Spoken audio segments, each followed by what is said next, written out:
Assalamualaikum, hai sobat semua. Bagaimana kabar kalian semua? Semoga baik-baik saja, sehat selalu, dan selalu diberikan keberkahan. Nah, seperti biasa kita akan membahas sebuah alur film yang sangat menarik dan tentunya membuat kalian akan menikmati setiap adegan di dalamnya. Film ini berjudul Simba. Seorang inspektur polisi bernama Simba ini sedang melawan mafia narkoba bernama Durva dan telah membuat adiknya si Simba ini mati karena kekuatan dari si Durva tersebut. Bahkan di pengadilan, si Durva ini menang. Mereka sanggup memutarbalikkan fakta dan kenyataan. Uniknya, cara Simba untuk melawan itu dengan cara membohongi pengadilan. Bagaimanakah perjuangan si Simba untuk memenangkan kasus adiknya tersebut? Mari kita simak baik-baik alur ceritanya.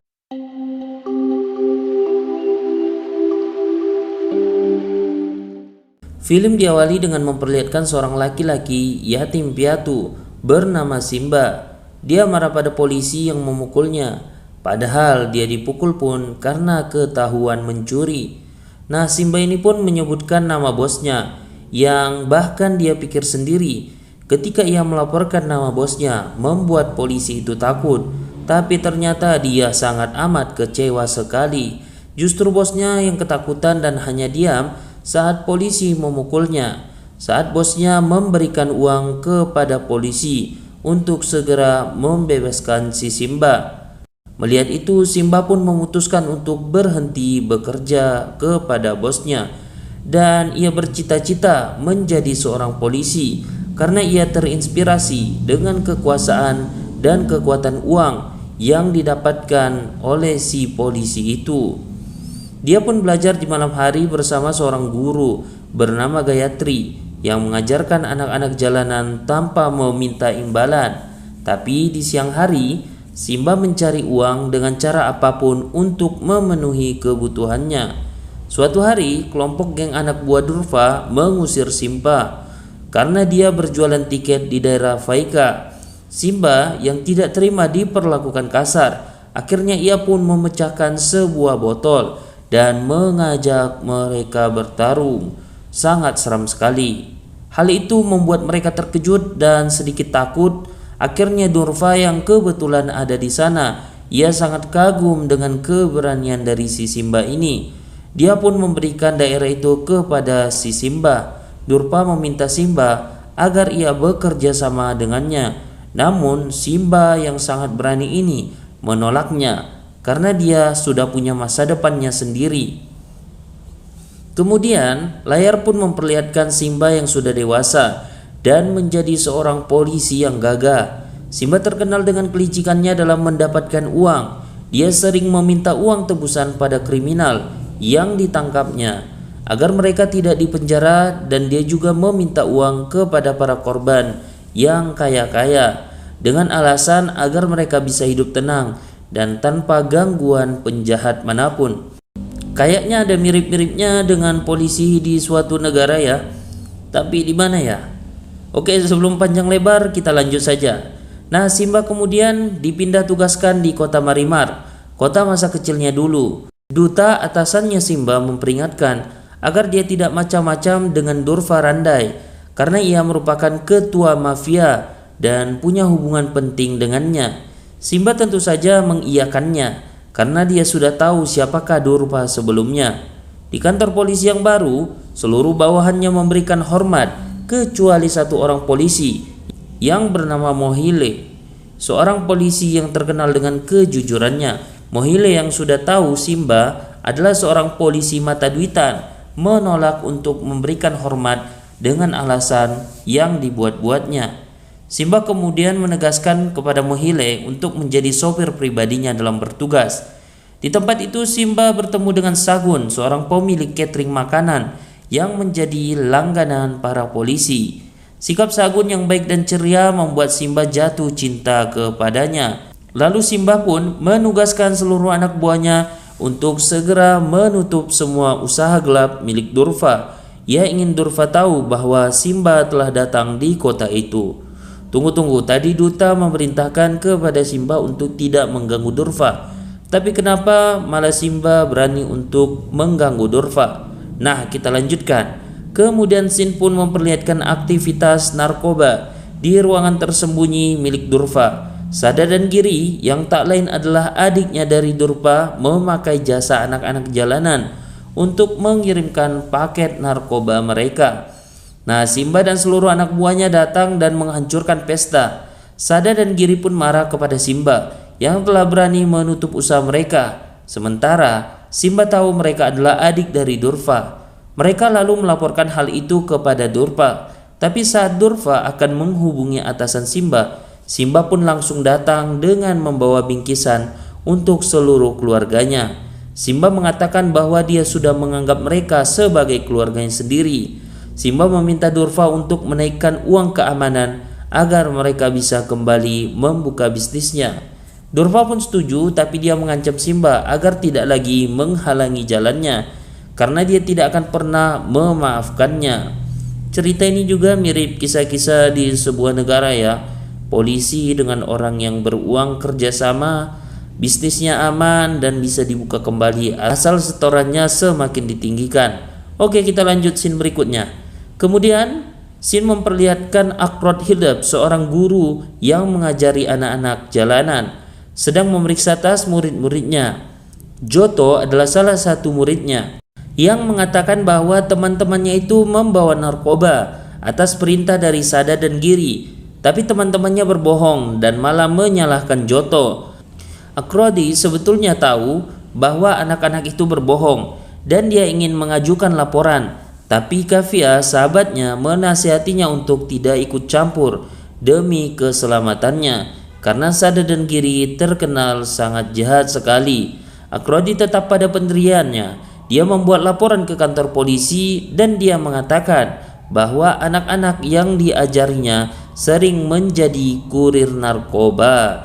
Dia pun menduga bahwa Sada dan Giri ada di balik itu semua dan menjalankan bisnis haram itu di tempat tersembunyi, di tempat mereka. Akhirnya Simba pun terkejut mendengarnya karena dia tidak pernah mendapatkan informasi apapun mengenai bisnis narkoba yang dijalankan oleh Durfa. Tapi dia berjanji pada Akrodi untuk menyelidiki kasus itu. Simba pun kagum dengan Akrodi yang mau mengajari anak-anak jalanan, dan hal itu sebetulnya mengingatkannya kepada Gayatri, gurunya yang dulu yang sudah dianggapnya sebagai kakak yang mengajarinya di jalanan. Akrodi pun lalu mengatakan kepada Simba kalau Simba boleh menganggapnya seperti adiknya. Hal itu membuat Simba terharu dan menyuruh Akrodi untuk menghubunginya kapanpun ketika Akrodi mendapatkan masalah dalam hidupnya. Suatu hari Durfa meminta Simba untuk mengusir Mandau, seorang pemilik tanah di daerah yang akan dibuat Durfa dan rekannya untuk berbisnis.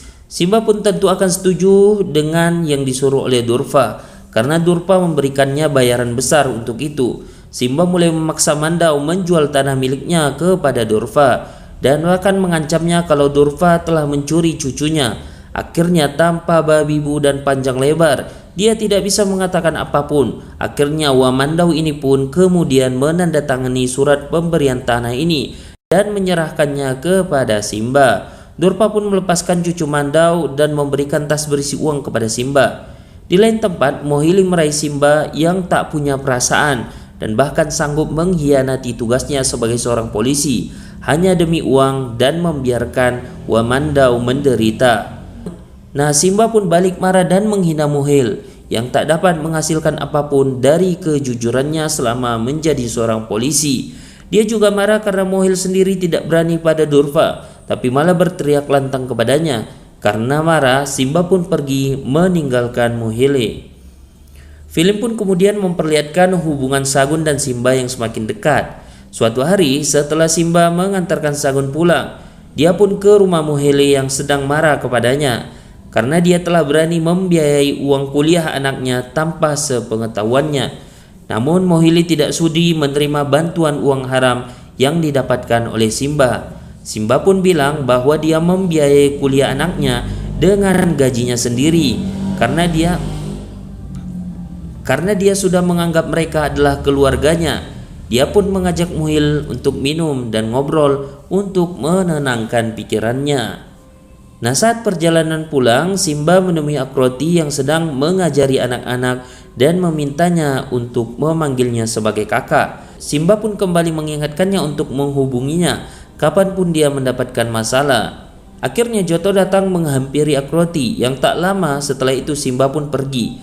Joto yang bisu memberikan isyarat bahwa teman-temannya sedang menerima narkoba. Akroti pun ke sana dan menghubungi Simba. Tapi Simba yang mabuk dan tertidur tak mendengarkan lagi ponselnya berbunyi-bunyi. Akroti pun kemudian merekam kegiatan narkoba di dalam tempat itu. Nah, kedatangan mereka pun diketahui oleh salah satu anak buah dari si Sada dan Giri ini. Akroti akhirnya memberikan ponselnya kepada Joto yang diam-diam terus merekam suaranya. Akroti pun memarahi Sada dan Giri yang merusak masa depan anak-anak dengan membawanya masuk ke dalam bisnis narkoboy mereka. Sada dan Giri yang merasa dihina mulai menyiksa Akroti. Dia kemudian berteriak menyuruh Joto segera lari dan memintanya untuk menyerahkan ponselnya kepada Kafia. Sada dan Giri menyuruh anak buahnya untuk menangkap Joto. Sementara itu mereka terus menyiksa dan memperkaos Akroti secara bergiliran. Durpa yang menerima laporan itu malah marah pada Sada dan Giri karena mereka gagal menemukan Joto. Dia pun lalu menyuruh seluruh anak buahnya untuk mencari Joto dan Kafia untuk menghapus rekaman di ponsel itu. Nah, Kafia mendapatkan kabar dari ayahnya Akroti kalau dia tidak pulang dari semalaman. Tak lama kemudian Joto pun menemui Kafia dan memberikan ponsel Akroti kepadanya. Kafia yang terkejut melihat ponsel itu akhirnya menyadari semuanya dan segera pergi ke kantor polisi. Kafia kemudian melaporkan hal itu kepada Simba dan kemudian tentang bagaimana hilangnya Akroti. Simba terkejut mendengar Akroti hilang. Simba bahkan menyuruh salah satu anak buahnya untuk memeriksa ponsel yang rusak itu. Dia kemudian meminta Joto untuk membawanya ke tempat Akroti yang hilang. Tapi kemudian Durfa pun menghubungi Simba dan menyuruhnya untuk menyerahkan ponsel yang ada di tangan Kafia. Simba tidak memperdulikannya dan ia pergi ke tempat yang Joto tunjukkan. Tapi mereka tidak menemukan apapun. Di sana ternyata tempat itu sudah dibersihkan oleh Durfa untuk melenyapkan bukti-bukti. Merasa ada yang tidak beres, Simba menemui Durfa dan menanyakan keberadaan Akroti. Durfa pun menjawab kalau Akroti telah melarikan diri setelah berhasil merekam kegiatan bisnis mereka. Simba lalu mengancam Durfa kalau dia tidak akan pernah membiarkan Sada dan Giri selamat kalau mereka berbuat yang tidak-tidak kepada Akroti. Tapi Durfa balik marah dan memperingatkan Simba bahwa dia hanyalah kaki tangannya yang dibayar, dan dia memperingatkan kepada Simba untuk tidak menyentuh sedikit pun kedua adiknya. Durfa lalu menyuruh Simba untuk menyerahkan ponsel itu kepadanya. Mohili marah kepada Simba yang melepaskan Durfa begitu saja, padahal jelas bahwa dialah yang melindungi Sada dan Giri. Menurut Mohili, Simba lebih memikirkan uang daripada keselamatan Akroti. Nah, Simba pun marah, tapi kemudian mereka mendapatkan laporan bahwa pihak polisi telah menemukan Akroti dalam keadaan sekarat. Simba terkejut melihat keadaan Akroti. Tim forensik memberitahu bahwa Akroti telah diperkosa berulang kali secara brutal hingga membuatnya kehilangan banyak darah. Bahkan ususnya pun sudah rusak, membuat mereka tidak bisa menemukan bukti DNA apapun. Simba menahan tangisnya. Ia sangat terpukul melihat kejadian yang ada di depannya. Simba pun menanyakan siapakah yang telah melakukan itu kepadanya. Namun Akroti menggenggam erat tangan Simba. Ia ingin berbicara dan terus berusaha untuk berbicara. Tapi tak lama kemudian dia pun meninggal. Hal itu membuat Simba terpukul, apalagi dia mendapatkan laporan bahwa ternyata Akroti menghubunginya beberapa kali. Pada Durfa yang sudah tidak sabar menunggu Simba mengembalikan ponsel Akroti kepadanya, menyuruh seluruh anak buahnya menemui Simba di kantor polisi. Simba dan seluruh rekannya melihat rekaman dari ponsel Akroti yang sudah diperbaiki. Simba pun tertunduk lemas, menyadari kalau Durfa telah membohonginya. Mohili yang melihat itu marah dan kecewa kepada Simba yang tidak mau bertindak padahal sudah ada bukti yang memberatkan Sada dan Giri. Dia bahkan marah dan mengatakan kepada semua rekan kerjanya kalau mereka selalu mendukung Simba, padahal Simba adalah orang-orang suruhan yang telah dibayar. Durpa pun datang ke kantor polisi. Simba memandangnya. Mereka semua bertatapan dengan sangat marah.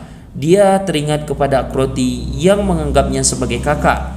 Salah seorang dari mereka kemudian mengambil ponsel di sebelah Simba. Tapi kemudian Simba pun memukulnya dengan sangat keras sekali hingga terpelanting, sangat di luar nalar.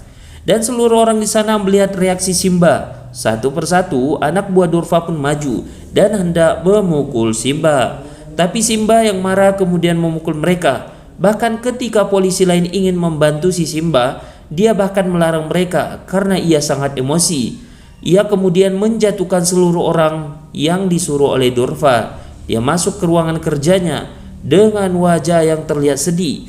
Tapi tak lama kemudian dia keluar dengan aura baru, dengan harapan baru, dan dengan memakai seragam polisi. Semua polisi yang melihatnya terkejut dengan perubahan itu. Mohili dengan cepat menyerahkan topinya dan memberikan hormat kepadanya dengan bangga. Dia mengucapkan selamat datang kepada Simba karena ia baru memberi hormat kepada polisi yang betul-betul siap untuk bertugas. Hal itu pun diikuti oleh polisi yang lainnya dan Simba pun kemudian membuat seluruh anak buahnya ke rumah Durpa. Dia memerintahkan mereka untuk mencari dan menangkap Sada dan Giri. Durpa melihat itu pun marah dan hendak memukul Simba, tapi Simba menepisnya dan bahkan mengancamnya untuk tidak menghalangi seorang petugas polisi dalam menjalankan tugasnya. Dia pun memberi izin kepada anak buahnya untuk menembak siapapun yang ikut campur. Simba mengingatkan kepada Durpa bahwa saat masih kecil dulu dia bisa mengancam anak buahnya Durpa menggunakan botol, tapi kali ini Simba akan menggunakan pistolnya untuk mengancam mereka. Durpa marah dan menyesali tindakannya yang dulu telah melepaskan Simba. Dia berjanji kali ini ia tidak akan pernah melepaskannya lagi. Simba pun membawa Sada dan Giri ke kantor polisi. Dia kemudian menjelaskan kepada Simba bahwa Akroti sendiri telah menghina mereka dan baginya hal itu menjatuhkan egonya. Simba yang sedari tadi menahan emosi semakin marah mendengarnya. Dia langsung memukul mereka tanpa rasa kasihan. Dia pun hampir saja menembak mereka kalau saja polisi lain tidak menahannya. Simba yang masih marah menyuruh para polisi wanita menghajarnya dan mengajarkan kepadanya bagaimana arti ego sesungguhnya. Mereka memukulinya tanpa ampun. Simba lalu menemui Wak Mandau. Dia menyerahkan surat tanahnya dulu dan dia meminta maaf kepada Mandau yang telah merebut paksa tanah miliknya. Dan setelah itu di pengadilan Mohili memberikan laporan kalau Joto yang akan menjadi saksi dalam kasus bersama ayahnya. Hal itu membuat hakim ketua marah karena Simba tidak becus menangani kasusnya. Ketua hakim lalu meminta Simba menunjukkan bukti berupa rekaman video penyerangan terhadap Akroti. Ternyata file video itu pun terhapus dari flash drive yang telah diserahkan oleh Simba. Simba pun terkejut melihatnya. Ada apa ini dan kenapa kacau seperti ini? Mereka pun semakin tersudut karena mereka tidak lagi memiliki bukti apapun yang menguatkan tuduhan. Sada dan Giri melirik kepada Durpa, tersenyum melihat semua itu, dan pengacara Durpa, kita sebut saja namanya Jos, memberikan kesaksian bahwa malam itu Sada dan Giri tidak berada di rumah mereka. Mereka malah pergi bersama dengan seorang pengusaha bernama David. Jos pun memberikan bukti-bukti bahwa tidak ada denah narkoba di dalam ruangan yang dikelola oleh Durpa. Dan Jos bahkan memutarbalikkan fakta. Ia mengatakan sebenarnya Simba yang sengaja menuduh Sada dan Giri untuk membalas dendamnya karena dia tidak diberikan setoran uang yang banyak. Hakim ketua memutuskan untuk menutup kasus itu, tapi Simba memohon untuk terus mengadakan satu persidangan lagi. Simba mengatakan tentang pemerkosaan di India yang terus meningkat dari tahun ke tahun. Banyak korban pemerkosaan yang harus gigit jari karena tidak memiliki bukti melawan pelaku yang kebanyakan orang-orang kaya dan kuat. Simba bahkan memohon pengertian kepada hakim ketua untuk merasakan juga bagaimana penderitaan yang dialami oleh ayahnya Akroti dan memberinya izin untuk membawakan bukti di persidangan berikutnya. Joshi mengatakan keberatan atas permintaan Simba, tapi hakim ketua menolaknya dan memberikan mereka waktu 2 hari untuk Simba mendapatkan bukti di persidangan berikutnya. Simba pun tersenyum tipis kepada Durpa dan pergi dari pengadilan. Simba menemui polisi yang mengurusi bukti video yang akan ditunjukkan oleh Simba tadi. Namun ia tahu polisi itu ternyata sudah dibayar oleh Durfa, tapi polisi itu tidak mau mengakuinya. Simba pun marah kepada dirinya sendiri yang melihat polisi itu sama seperti dirinya dulu. Simba sekarang tahu kenapa Mohili sangat marah kepadanya. Simba juga mendapatkan laporan bahwa Joto dan ayahnya telah dibayar oleh Durfa dan harus pergi dari kota itu secara tiba-tiba. Lalu Simba menemui David dan meminta bukti rekaman CCTV yang menunjukkan saat dia bersama dengan Sada dan Giri. Tapi David berbohong dengan mengatakan bahwa CCTV-nya pun rusak. Dia juga menghina Akroti yang membuat Simba marah. Simba pun langsung memukul David tanpa ampun. Tapi istrinya David merekam kejadian itu dan mengunggahnya ke FB Pro. Sangat emak-emak sekali ya, yang membuat video itu akhirnya viral. Malam harinya seluruh orang-orang terdekat Simba pun berkumpul. Mereka bingung karena belum juga mendapatkan bukti untuk menghukum Sada dan Giri. Yang bertambah lagi, Simba yang akan diskor atas tindakan pemukulannya kepada David. Bahkan ayahnya Akroti pun memutuskan untuk bunuh diri dengan pistol milik Simba. Tapi semua orang di sana menahannya. Sagun dan seluruh keluarganya pun mengatakan bahwa seharusnya para pemerkaus itu dihukum mati untuk membuat jera mereka. Bahkan seharusnya mereka mendapatkan hukuman tanpa harus memenjarakan mereka dahulu. Salah seorang polisi juga mengatakan hal demikian kepada Simba, kalau seharusnya polisilah yang harus melenyapkan seluruh pemerkaus itu. Mendengar itu, Simba pun menemukan ide. Dia bersama Sagun dan yang lainnya datang ke kantor polisi untuk menyantap makan malam mereka. Nah, Simba pun akhirnya memanas-manasi Sada dan Giri dengan merendahkan mereka.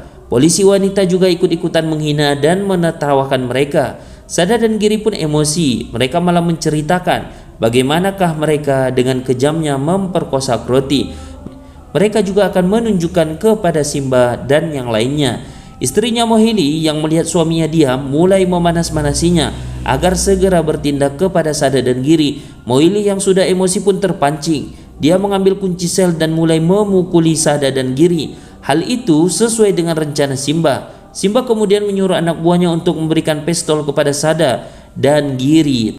Tanpa mereka sadari, beberapa polisi lain pun ikut melerai untuk menghalangi kamera CCTV yang merekam mereka sebenarnya. Tanpa sadar, Sada dan Giri telah menggenggam pistol polisi. Simba dengan cepat menembak mereka hingga tewas. Simba lalu melaporkan hal itu kepada atasannya. Dia menembak mereka karena mereka hendak menembak dirinya sebagai pertahanan diri dengan memberikan bukti CCTV dan saksi yang kuat. Jos yang melihat video penembakan Sada dan Giri merasa bahwa Simba dan yang lainnya hanya bersekongkol memperdayai para saksi untuk membunuh Sada dan Giri karena tidak bisa mendapatkan bukti pemerkosaan. Apalagi video CCTV itu hanya berupa gambar tanpa suara. Jos pun meminta hakim ketua menugaskan seorang penyidik yang netral untuk menyelidiki penembakan itu. Di rumah, Durfa yang marah karena adiknya tewas menolak nasihat Jos yang memintanya untuk menunggu hasil penyelidikan. Baru tahu rasa dia kalau adiknya sudah meninggoy. Dia kemudian menyuruh anak buahnya menangkap Simba. Durfa pun menyiksa Simba. Di sana tiba-tiba sebuah mobil polisi menerobos masuk. Inspektur polisi bernama Singgam yang terkenal dengan kejujuran dan keberingasannya terhadap penjahat segera membebaskan Simba karena mereka berdua kemudian terlibat dalam pertarungan sengit dengan Durfa dan seluruh anak buahnya, sehingga kemudian dia mengeluarkan jurus pukulan mautnya, wadidaw, untuk menjatuhkannya. Ternyata Singgam ditugaskan untuk menyelidiki kasus penembakan yang dilakukan oleh Simba. Simba kemudian merasa apa yang dilakukannya itu sangat benar karena seorang pemerkaos memang seharusnya dihukum mati. Dia juga mengatakan bahwa apa yang dilakukannya justru lebih menyentuh dari apa yang telah dilakukan oleh seorang polisi bernama Singgam, yaitu orang yang ada di hadapannya. Singgam sendiri di pengadilan memberikan kesaksian bahwa Simba menembak Sada dan Giri hanya untuk membela dirinya karena mereka telah merebut pistol anak buah Simba. Singgam pun kemudian menghadirkan istri dan ibunya Durfa yang memberikan kesaksian atas pemerkosaan yang dilakukan oleh Sada dan Giri serta bisnis narkoba yang dijalankan oleh Durfa. Hakim ketua pun menyesali tindakan ibunya Durfa yang baru memberikan kesaksian setelah semuanya terjadi.